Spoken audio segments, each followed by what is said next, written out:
சமீபத்தில் Mahindra car ஒன்றுடைய test பண்ணுற மாதிரியான இமேஜஸ் எல்லாம் வைரலாக சுற்றிக்கிட்டு இருந்தது நீங்கள் கூட பார்த்துருக்கலாம். அதுதான் யூஸ்வலாக எப்போவுமே கேமோஃப்ளாஜ் பண்ணி வெஹிக்கிளை ஆன் ரோட்டில் டெஸ்ட் பண்ணி பார்ப்பாங்கல்ல மேனுஃபேக்சரர்ஸ் எல்லாம். ஸோ அந்த மாதிரி ஒரு டெஸ்டிங் இமேஜ் போயிட்டு இருந்தது.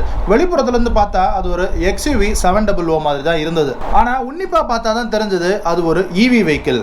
XUV 700 EV வெர்ஷனை தான் மஹிந்திரா டெஸ்ட் பண்ணிக்கிட்டு இருக்காங்க அப்படின்றத நம்மளால் புரிஞ்சுக்க முடிஞ்சது. ஒரு இண்டஸ்ட்ரியிலையோ இல்லை ஒரு டெக்னாலஜிலையோ நம்ம தான் ஃபர்ஸ்ட் பிளேயராக இருந்தோம் அப்படின்னா அந்த விஷயத்தில் சக்ஸஸ் ஆகிறதுக்கு நமக்கு அதிக வாய்ப்புகள் இருக்கு அப்படின்ற மாதிரி சொல்லுவாங்க.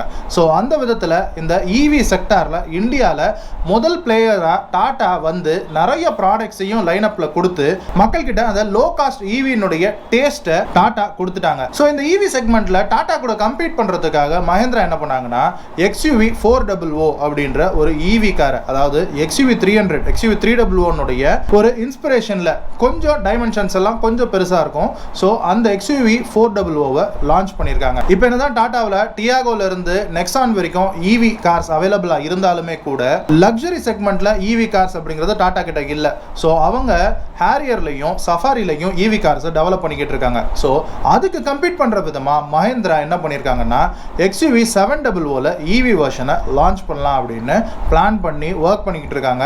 அது ஈவன் ரிலீஸ் பண்ணுற ஸ்டேஜுக்கு வந்துருச்சு அப்படின்றது தான் இந்த டெஸ்டிங் ஃபோட்டோஸ் எல்லாம் வைரல் ஆனதில் நம்மளால புரிஞ்சுக்க முடியுது. இந்த XUV 700 EV கார் வந்து இதனுடைய பிளாட்ஃபார்ம் பார்த்தோம் அப்படின்னா INGLO அப்படிங்கிற ஒரு பிளாட்ஃபார்ம்ல தான் மஹிந்திரா பில்ட் பண்ணியிருக்கிறாங்க. இந்த இங்க்லோ பிளாட்ஃபார்ம் அப்படிங்கிறது மஹிந்திராவே பண்ணது கிடையாது. இதை Volkswagen குரூப் கிட்ட இருந்து அவங்க வாங்கி அதுல இருந்து டிரைவ் பண்ணி இந்த இங்க்லோ பிளாட்ஃபார்ம் மூலமா இந்த XUV 700 EV வெர்ஷனை இவங்க மேக் பண்றாங்க. இப்போ டெஸ்டிங் எல்லாம் போயிட்டு இருக்கிறத பார்த்தா 2024 இல்ல 2025 மேக்ஸிமம் அதுக்குள்ளேயே இந்த கார் வந்து ஆன் ரோட்ல லான்ச் ஆகிறதுக்கான வாய்ப்புகள் ரொம்பவும் அதிகம் அப்படின்னு தான் நம்ம கண்ணில் தெரியுது. அண்ட் இந்த காரினுடைய safety ratings and interior features எல்லாமே நம்ம பார்த்தோம் அப்படின்னா XUV 700 இருந்து தான் இது இவால்வ் ஆகுது அப்படின்றதுனால இப்போ XUV 700 அப்படிங்கிறதே ஒரு லக்ஸரி SUV, அதுலேயும் நிறைய ஃபீச்சர்ஸை உள்வாங்கி வச்சிருக்கிற ஒரு SUV அப்படிங்கிறது இருக்குது இல்லையா. ஸோ அந்த ஃபீச்சர்ஸ் அப்படியே தான் இந்த EV வெர்ஷன்லையும் வரும் அப்படின்னு நம்ம எதிர்பார்க்கலாம். ஸோ அதே மாதிரியான ஒரு பேனராமிக் சன்ரூஃப்ல இருந்து உங்களுக்கு அந்த மெர்சிடஸ் ஸ்டைலில் அந்த அட்ரினாக்ஸ் டபுள் ஸ்க்ரீன்ல இருந்து எல்லாமே உங்களுக்கு வந்து இந்த EV வெர்ஷன்லையும் வரும் அப்படின்னு நம்ம எதிர்பார்க்கலாம். மற்றபடி இந்த லீக் ஆன இமேஜஸ்ல இருந்து நமக்கு தெரிய வர்றது இந்த ஆரஞ்சு கலர் கேபிள் வந்து நமக்கு கொஞ்சம் விசிபிளாக தெரியுது ரியர்ல இருந்து பார்த்தோம் அப்படின்னா. ஸோ இதை வந்து அவங்க ரியர் வீல் டிரைவாக பிளான் பண்ணுறாங்களா இல்லை ஃப்ரண்ட் வீல் மோட்டர் வச்சு பிளான் பண்ணுறாங்களான்றது சரியாக யூகிக்க முடியல.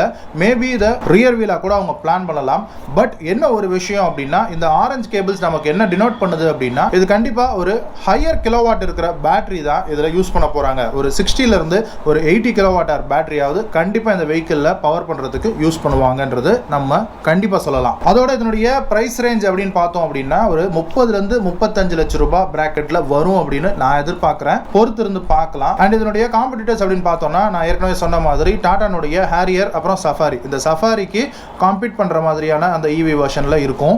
அண்ட் இதை விட்டுட்டு நம்ம வேற பிராண்ட்ஸ் பார்த்தோம் அப்படின்னா BYD-னுடைய அட்டோ 3 கூட இது வந்து கொஞ்சம் கம்பீட் பண்ணுற வாய்ப்புகள் அதிகமாக இருக்குது. ஸோ பொறுத்து இருந்து பார்க்கலாம். ஸோ இப்போ லீக் ஆகிருக்கிற இந்த ஃபோட்டோஸ்ல இருந்து நம்மளால் எவ்வளவு தகவல்கள் எடுக்க முடியுமோ அவ்வளோ எடுத்து உங்ககிட்ட தந்திருக்கிறோம். ஸோ இந்த EV வாரில் எந்த மேனுஃபேக்சரர் யாரை பீட் பண்ணி என்னென்ன ப்ராடக்ட்ஸ் எல்லாம் கொண்டு வராங்க அப்படின்றத பொறுத்து இருந்து பார்க்கலாம்.